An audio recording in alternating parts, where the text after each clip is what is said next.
क्या चक्कर है? ये लाल बिंदु बार बार मूव क्यों कर रहा है?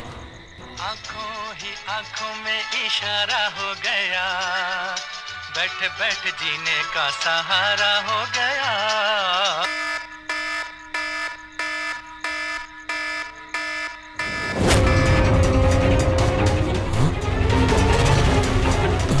ये लाल बिंदु कहाँ गायब हो गया?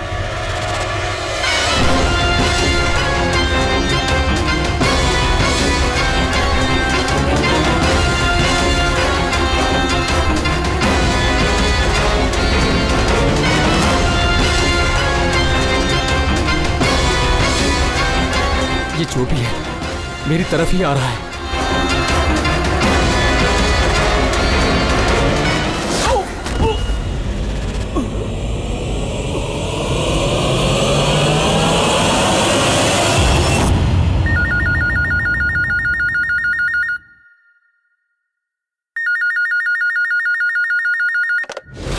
Hello, CID bureau. मैडम मेरे दोस्त की मदद कीजिए, उसकी जान खतरे में है। जान खतरे में है? क्या हुआ आपके दोस्त को? मैडम शशांक कल रात से गायब है, उसका कुछ भी अता पता नहीं है। आपने मिसिंग कंप्लेंट लिखवाई? उससे कुछ नहीं होने वाला है मैडम, उसका कोई फायदा नहीं। मुझे पता है उसको कुछ हो गया है। कल रात को वो मुंबई के किसी सुंदर नगर इलाके में फॉक्स हंटिंग के लिए गया था। क्या मुंबई में लोमड़ियों का शिकार? हे सुनो सुनो, अगर तुम सीआईडी के साथ मजाक करने की कोशिश कर रहे हो तो तुम्हारे लिए बहुत भारी पड़ेगा। 2 मिनट लगेगा तुम्हारा लोकेशन ट्रैक करने में और गिरफ्तार करने में। मैं सच में मजाक नहीं कर रहा हूँ सर, सचमुच में उसकी जान को खतरा है। आप प्लीज जाइए, उसको ढूंढिए। नाम पूछिए उसका। आप बोल कौन रहे हैं? सर मेरा नाम राजीव कुमार है। राजीव, ये फॉक्स हंटिंग ये क्या है? सर मैं आपको वो सब डिटेल में बताऊंगा, पर इससे पहले कुछ हो ना जाए। आप प्लीज सुंदरनगर जाइए, उसको ढूंढिए। राजीव सुनो, राजीव हेलो।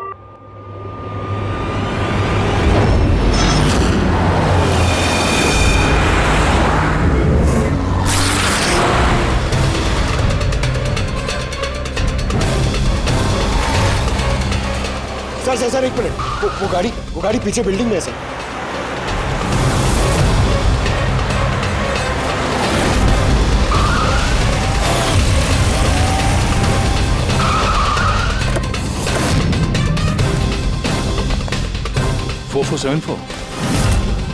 तो शशांक की गाड़ी का नंबर तो यही है। अगर ये शशांक की गाड़ी है तो फिर शशांक भी यहीं पर होना चाहिए।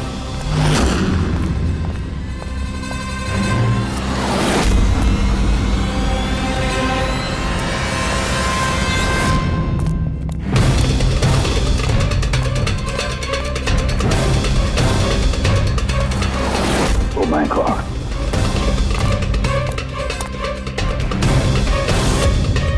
He is dead sir. तो राजू का डर सही निकला। उसे पता था कि शशांक की जान को खतरा है। इसका मतलब राजू जानता होगा कि कौन शशांक की जान के पीछे पड़ा है। बोलिए, तो राजू को फोन करो।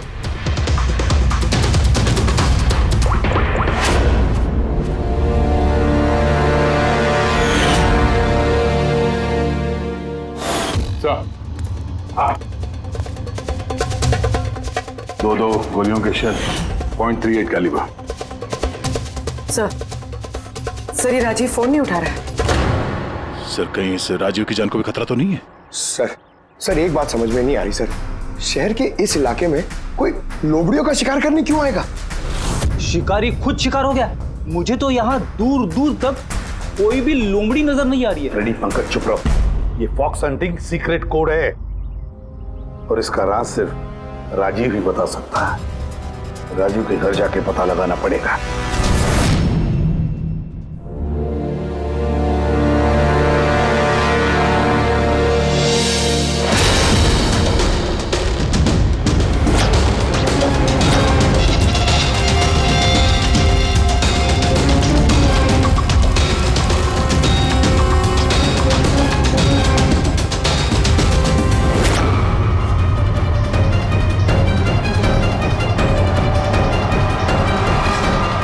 He's dead.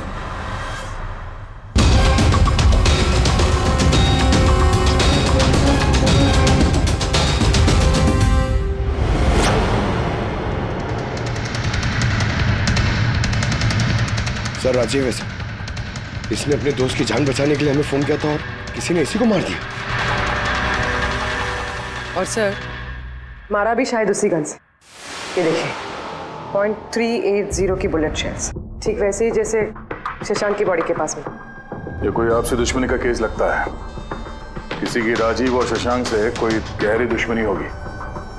खूनी तक पहुंचने के लिए सुराग हमें इस घर से ही मिलेगा। सर यहाँ तो बहुत सारे पजल की बुक्स और गेम्स हैं। सर डेस्कटॉप पे भी बहुत सारे पजल गेम्स हैं।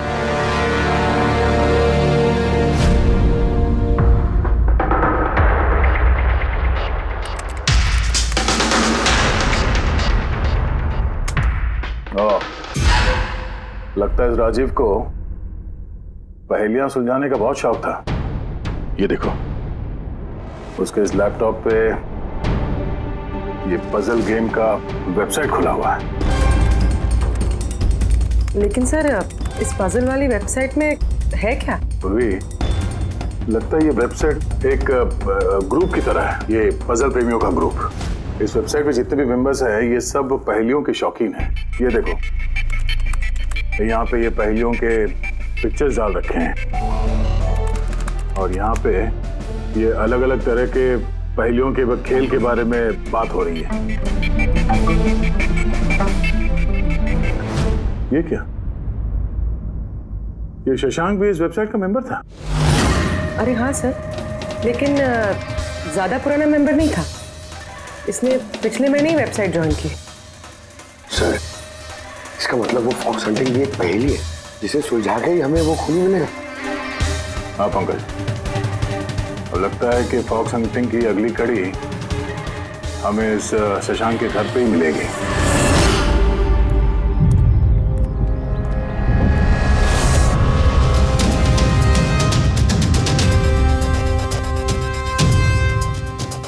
ताला लगा हुआ है दरवाजे पे। लगता है शशांक यहाँ अकेला ही रहता है। कमाल है, आज तो शशांक के यहाँ बहुत मेहमान आ रहे हैं। नमस्ते जी। कौन? विकास तुम हो क्या? मैं वो नहीं हूँ जो आप समझ रहे हैं। मैं इंस्पेक्टर दया, सीआईडी से। सीआईडी वाले दया? अरे तुम्हारा तो बहुत नाम सुना है, बहुत कहानियां सुनी है तुम्हारी।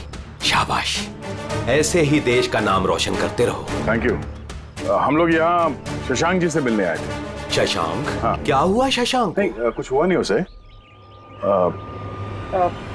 कोई और भी आया था शशांक के घर पे? हाँ, 20-25 मिनट पहले कोई आया तो था।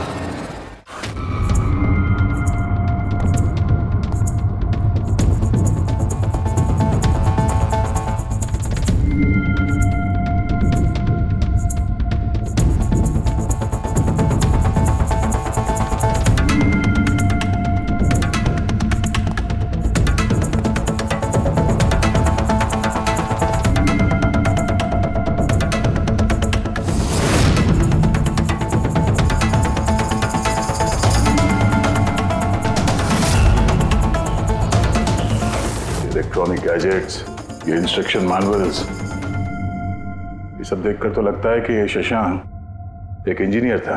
किसी खास तरह के गैजेट के आविष्कार की कोशिश में लगा था ये। हाँ सर, यहाँ पर तो इतने सारे सर्किट बोर्ड्स और ये शॉर्ट वेव रेडियो भी है। ये देखिए।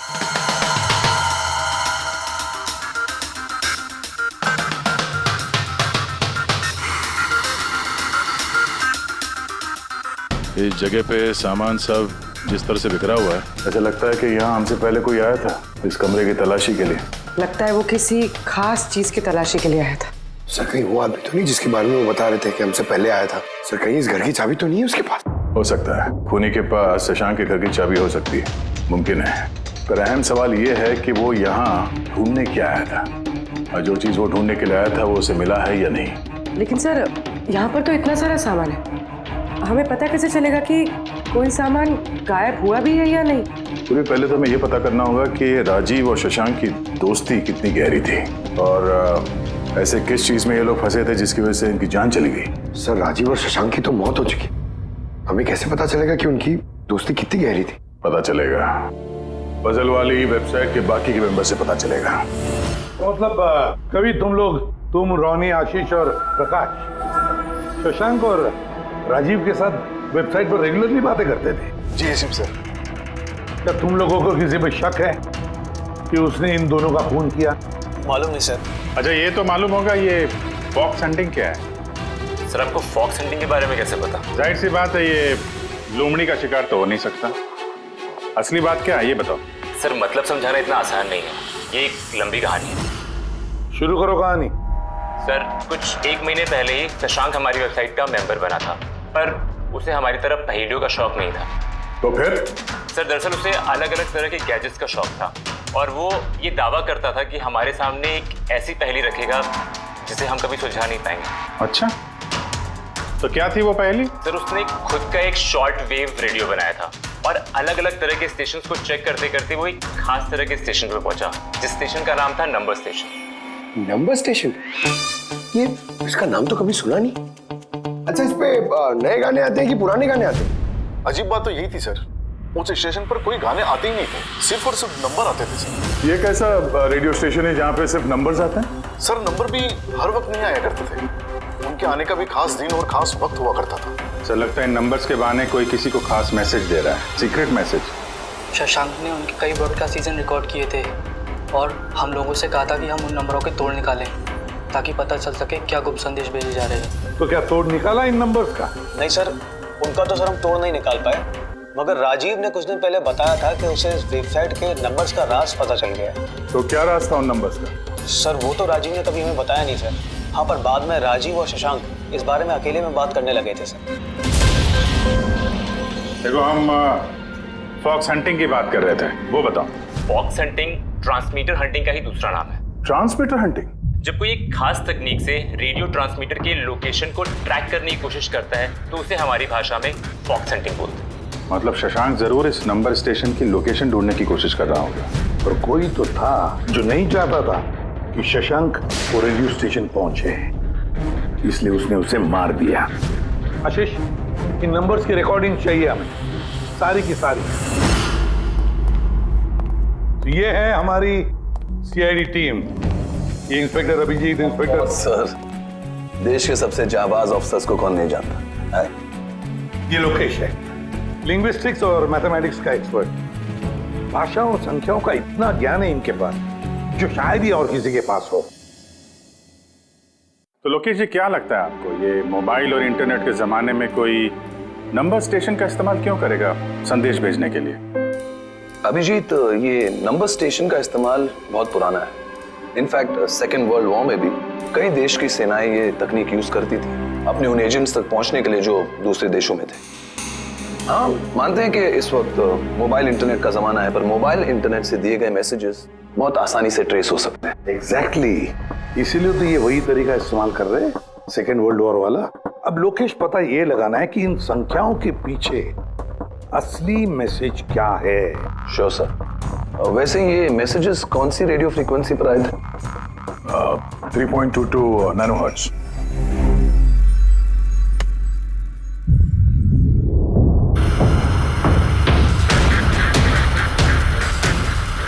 सर इस रेडियो स्टेशन से तो कोई नंबर वंबर नहीं आ रहा है।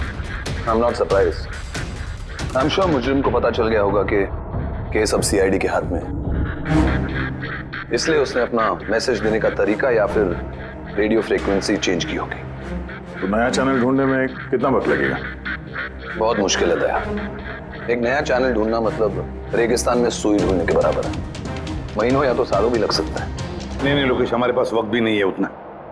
एक काम करते हैं, पुराने रिकॉर्डेड मैसेजेस सुनते हैं। लोकेश जी ये मैसेजेस हफ्ते में 4 बार भेजे जाते हैं, मंडे, ट्यूसडे, वेडनेसडे और थर्सडे को। ये मैसेज सबसे पहले हफ्ते के सोमवार को ब्रॉडकास्ट हुआ था उस नंबर स्टेशन पे। आंखों ही आंखों में इशारा हो गया।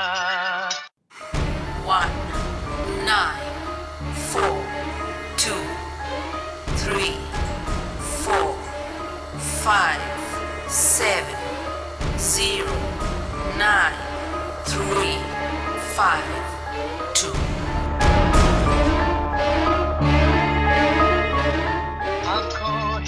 आंखों में इशारा हो गया 9, 2, 3, 4, 0, 5.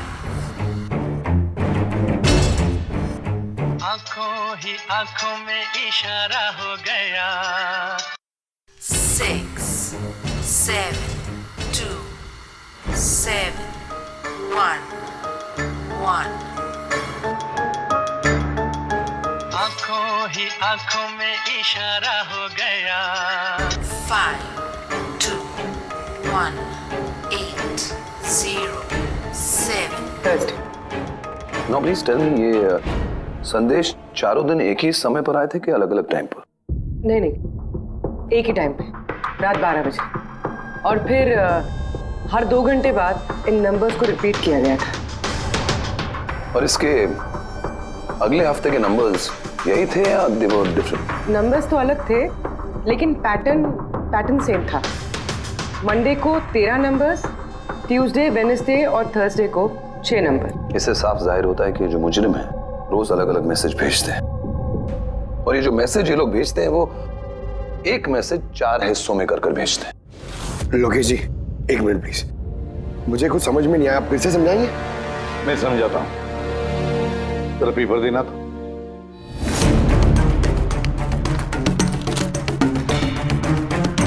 मान लो ये पूरा कागज एक मैसेज है, एक, इसके हम 4 हिस्से करेंगे। अब इस एक कागज के 4 टुकड़े हो गए, 4 हिस्से, मतलब एक मैसेज के 4 हिस्से हो गए, है ना? ये देखो,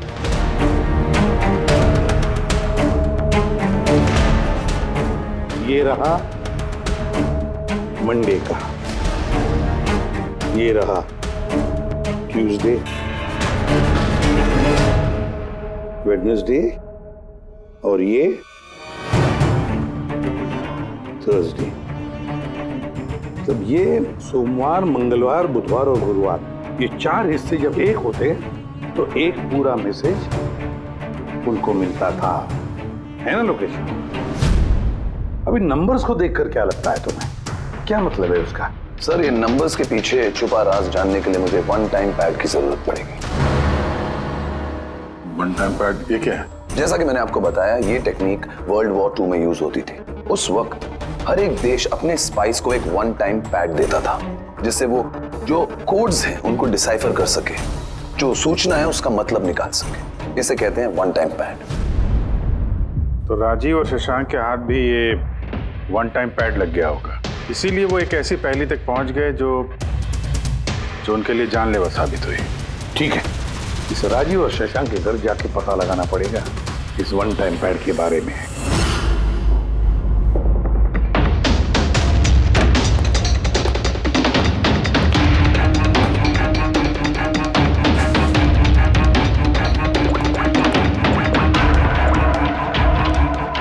हेलो अभिजीत सर, यहाँ पर तो कोई कागज नहीं है। आपको कोई कागज मिला? हम लोग शशांक के घर में ही हैं, देख रहे हैं। कौन शशांक? कौन है यहाँ? आप आइए, पहचाना? इंस्पेक्टर दया। अच्छा, सीआईडी वाले दया। आप यहाँ कुछ काम था यहाँ? हाँ, वो शशांक मेरी इलेक्ट्रिक केतली लेकर आया था कुछ दिनों के लिए, वही लेने के लिए आया था। पंकज, सर देखो वहाँ पे कोई इलेक्ट्रिक केटल है क्या? सर, ये इलेक्ट्रिक केटल तो शशांक की है, इंटरनेट से मंगाई उसने, ये बिल है साथ में। नहीं, ये इलेक्ट्रिक केतली मेरी ही है। लगता है आपको कोई गलतफहमी हो रही है। ये केटल तो शशांक नहीं खरीदा था। नहीं दया, मुझे कोई गलतफहमी नहीं हो रही है। तुम्हारा ये ऑफिसर या तो झूठ बोल रहा है और या मेरी तरह अंधा हो चुका है। अरे बदतमीजी क्यों कर रहे हैं? मुझे दिखाई देता है और मैं झूठ नहीं बोलता हूँ। यहाँ पे बिल्स हैं, ये इलेक्ट्रिक केटल, इलेक्ट्रिक कंपोनेंट्स, ये सर्किट बोर्ड और ये किताबों का बिल। क्या कहा? शशांक ने किताबें खरीदी? एक और झूठ। अरे नो झूठ, ये मेरे हाथ में बिल्स हैं। शशांक किताबें खरीद ही नहीं सकता। एक मिनट, आप ये ऐसा क्यों कह रहे हैं? क्योंकि उसे डिस्लेक्सिया है।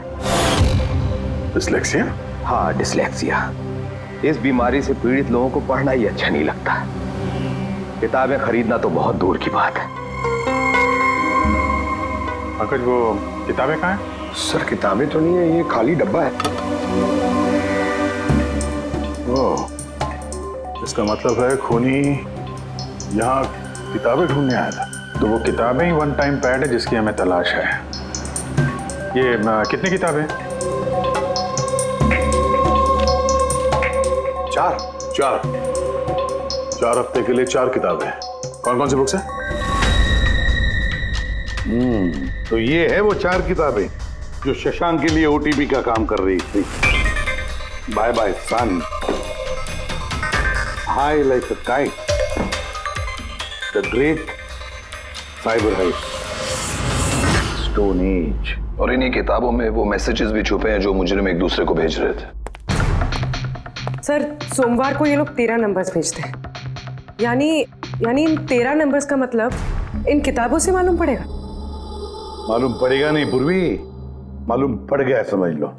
देखो, जैसे इंसानों की उंगलियों के निशान, फिंगरप्रिंट्स एक जैसे नहीं होते, किसी के भी एक जैसे नहीं होते, वैसे ही हर किताब का अपना एक ISB नंबर होता है, इंटरनेशनल स्टैंडर्ड बुक नंबर। वो 2 किताबों का एक जैसा हो ही नहीं सकता। और ISB नंबर 13 डिजिट का होता है। किताब के पीछे ये बारकोड देख रहे हो, इसके नीचे लिखा हुआ है। इसे किताब का बारकोड भी कह सकते हैं। वैसे ये नंबर दूसरे तीसरे पेज पे भी लिखा रहता है, ISB नंबर। सर, मतलब इन ISB नंबर्स को इंटरनेट पे सर्च करके मुजरिम को सबसे पहले ये पता लगता है कि किताब कौन सी खरीदनी है। एग्जैक्टली। और फिर उस किताब के ISB नंबर से वो लोग अपना सीक्रेट मैसेज ढूंढ लेते हैं। तो जो पहले सोमवार को ISBN नंबर भेजा गया था सर, वो है ये 19423457099352। पूरी जरा चेक करो, इन 4 किताबों में से ये ISBN नंबर किसका है?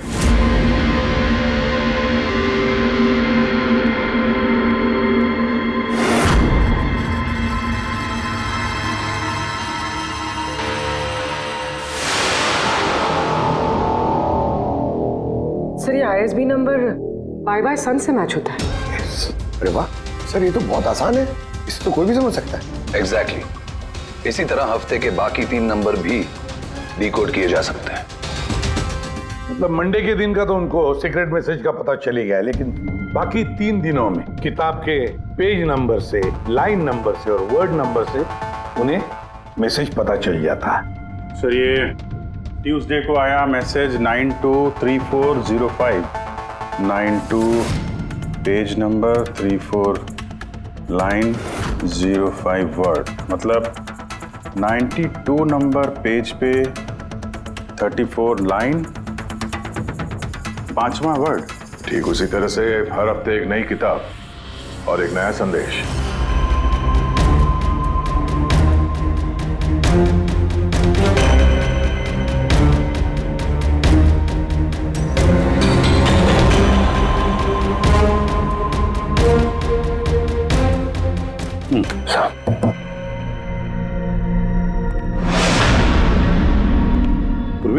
सर, पहले हफ्ते का क्या मैसेज है?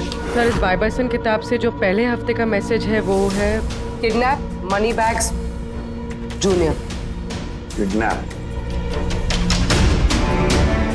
Money bag. सर, दूसरे हफ्ते आया था, ये किताब का नाम है द ग्रेट साइबर हाइस्ट। इसका मंगलवार को आया था सर, रैंसमवेयर। और वेडनेसडे को अटैक। और थर्सडे को आखिरी मैसेज आया था ट्रिंग ट्रिंग ट्रिंग ट्रिंग। और तीसरे हफ्ते की किताब है sir high like a kite. High like a kite.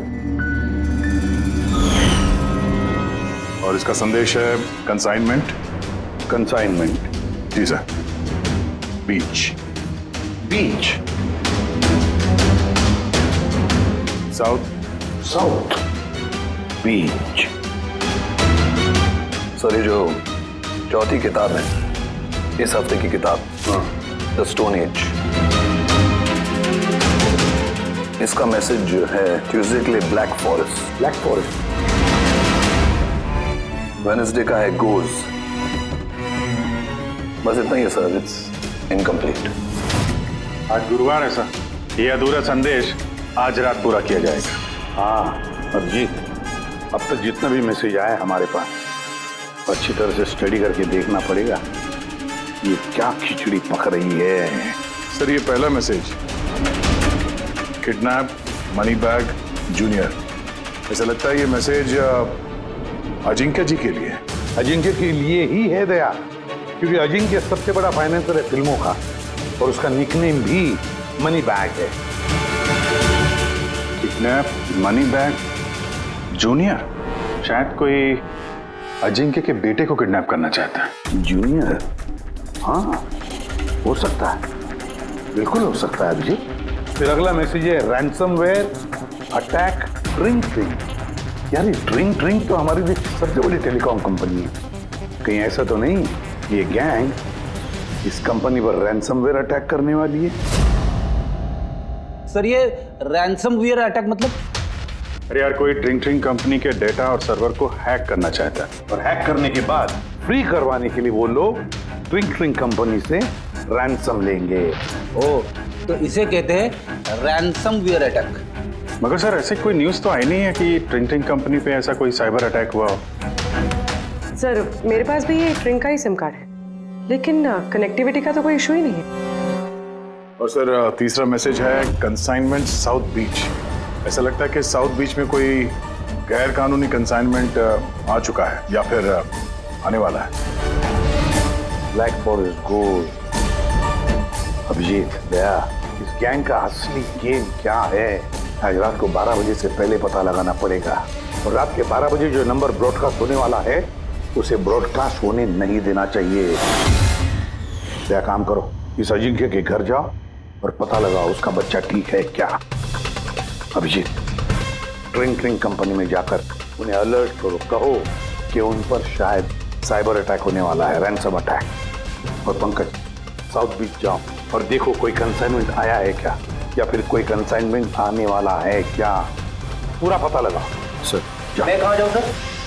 हम कहीं नहीं जाएंगे, हम तीनों यहीं पर रुकेंगे ये पता लगाने के लिए कि इस गैंग को कैसे पता चला कि शशांक और राजीव ने उनके सारे मैसेजेस डिकोड कैसे किए।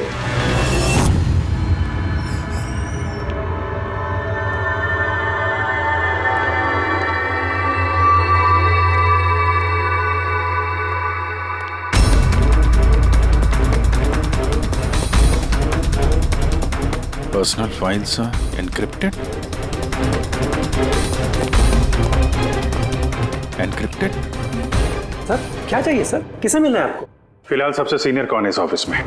सर सभी सीनियर्स यहीं पे है, सीईओ और कंपनी के मालिक भी यहीं पे है, बट अभी वो लोग एक अर्जेंट मीटिंग में बिजी है। कहाँ चल रही मीटिंग? देखिए अभी आप उनसे नहीं मिल सकते।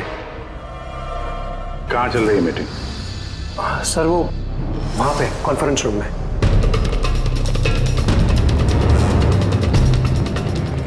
कान खबर नहीं होनी चाहिए इस अटैक की, मीडिया वालों को तो बिल्कुल नहीं तो मार्केट में हमारा नाम खराब हो जाएगा। ये बात बाहर नहीं जानी चाहिए, समझे?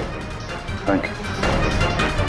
जिसका डर था वही हुआ, गैंग कामयाब हो गया इस अटैक में। हेलो दया, अब देखते हैं शशांक के बाद और कौन कौन से लोग इस वेबसाइट के मेंबर बने हैं। तो इनमें से कोई एक है जिसने शशांक के बारे में अपनी गैंग को पूरी इंफॉर्मेशन दी है। सर शशांक के साथ 2 लोग जुड़े इस वेबसाइट से, कवि और रोनी। कवि और रोनी, इनकी डिटेल है क्या? देखो सर ये कवि थाने में रहता है और इसकी किताबों की एक दुकान है। कवि की किताबों की दुकान है, तो फिर उसके लिए ISB नंबर, मेरा मतलब है इंटरनेशनल स्टैंडर्ड बुक नंबर का इंतजाम करना तो बाया आपका खेल है। और ये रोनी वो क्या करता है? सर रोनी पुणे के कॉल सेंटर में काम करता है। जरूर इन दोनों में से कोई एक है जो शशांक और राजीव की मौत का जिम्मेदार है, और वही अपनी गैंग की नई रेडियो फ्रीक्वेंसी भी जानता होगा। सर, अगर हमें इस गैंग की नई रेडियो फ्रीक्वेंसी का पता चल जाए तो एक पावरफुल ट्रांसमीटर से हम उनकी लोकेशन भी जान सकते हैं। लोकेशन रेडियो फ्रीक्वेंसी का बंदोबस्त हो जाएगा, मगर ये पावरफुल ट्रांसमीटर का क्या?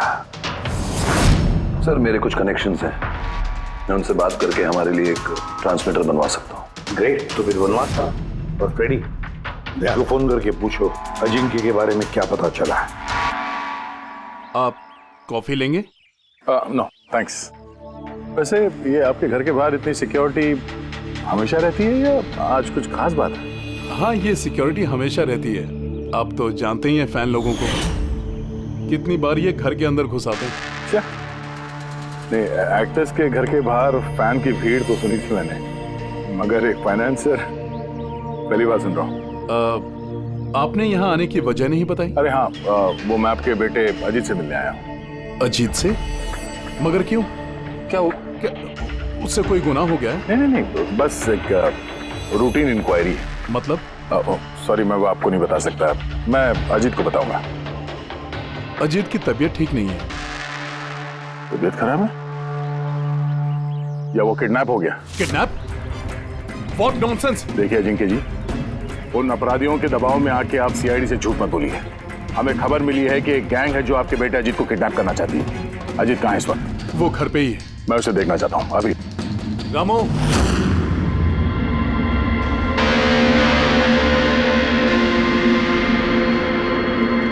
अब तो तसल्ली हो गई। मैंने आपसे कहा था ना, मेरा बेटा घर पर ही है, उसकी तबीयत ठीक नहीं है। जाओ बेटा, कमरे में जाके आराम करो। एक मिनट,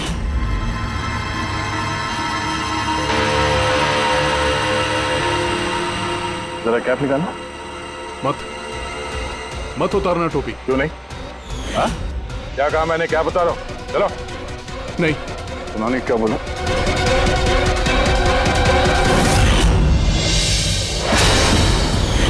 तो तुम्हारे कान को क्या हुआ? हाँ? क्या हुआ क्या ये? आपको इसकी जो किडनैपिंग की खबर मिली है वो बिल्कुल सच है, मगर अफसोस बहुत देर के बाद मिली। इसका किडनैप तो 3 हफ्ते पहले ही हो चुका था। 100 करोड़ रुपए देने पड़े मुझे उस किडनैपर को, मेरे बेटे की जान बचाने के लिए। और उन लोगों ने चोट पहुंचाई इसे? उन्होंने पहले ही इसका एक कान काटकर मुझे भेज दिया था और फोन करके कहा कि अगर मैं पुलिस को कुछ भी बताऊंगा तो मेरे बेटे की जान ले सकते हैं वो लोग। I am so sorry. आपके बेटे के साथ जो हुआ वो तो हम बदल नहीं सकते हैं, पर मैं आपसे वादा करता हूँ उन मुजरिमों ने जो किया है उसकी सजा उन्हें जरूर मिलेगी। भगवान के लिए ऐसा कुछ मत करना। अगर उनको पता चला कि मैंने सीआईडी को सब कुछ बता दिया तो मेरे बेटे की जान भी ले सकते हैं। ऐसा कुछ नहीं होगा, मगर आपको हमें पहले ही बता देना चाहिए था।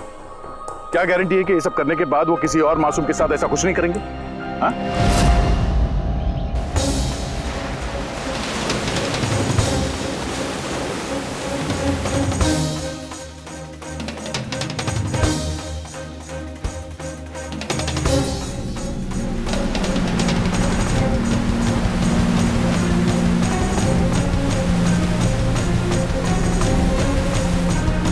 अगर वो कंसाइनमेंट आ चुका है और डीलिंग हो चुकी, फिर तो कोई सुराग मिलना चाहिए यहाँ पर।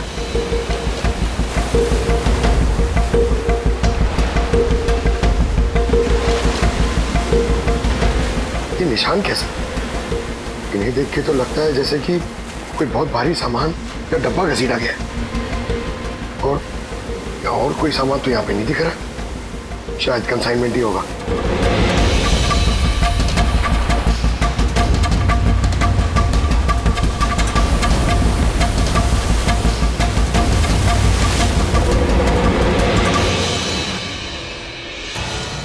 आपके पास तो काफी अच्छा कलेक्शन है किताबों का, मिस्टर कवि।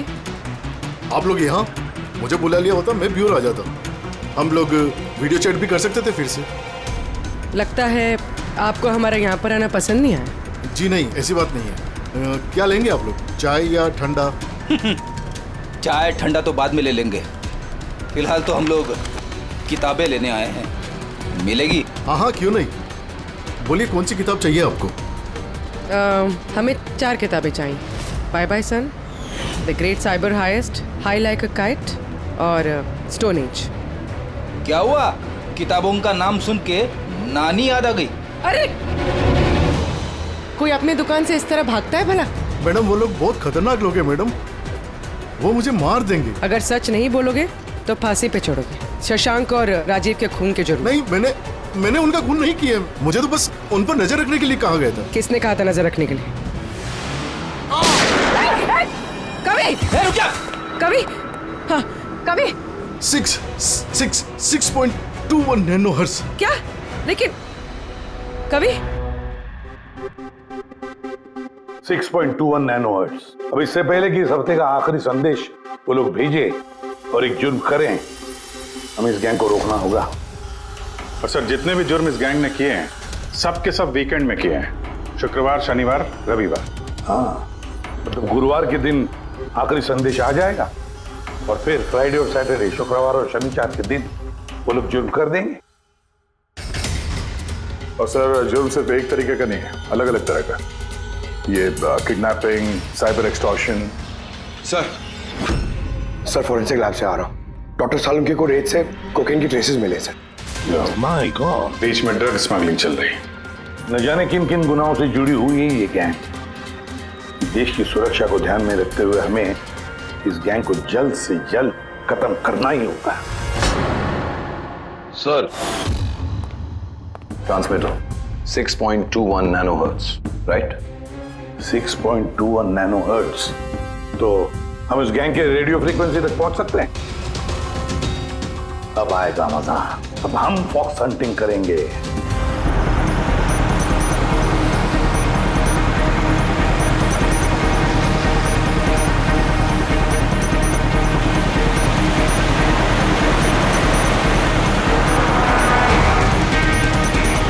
बस सर, यही सिग्नल दिखा रहा है सर। बस ये रेड डॉट मिल जाए। देखो रेड डॉट कहां पे है?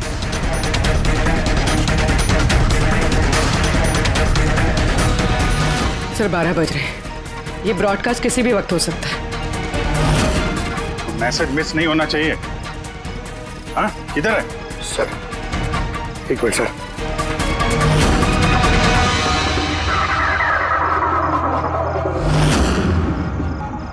सर हाँ, एक मिनट सर, इधर है, इधर है सर। आंखों ही आंखों में इशारा हो गया। 9, 2, 2, 3, 0, 9.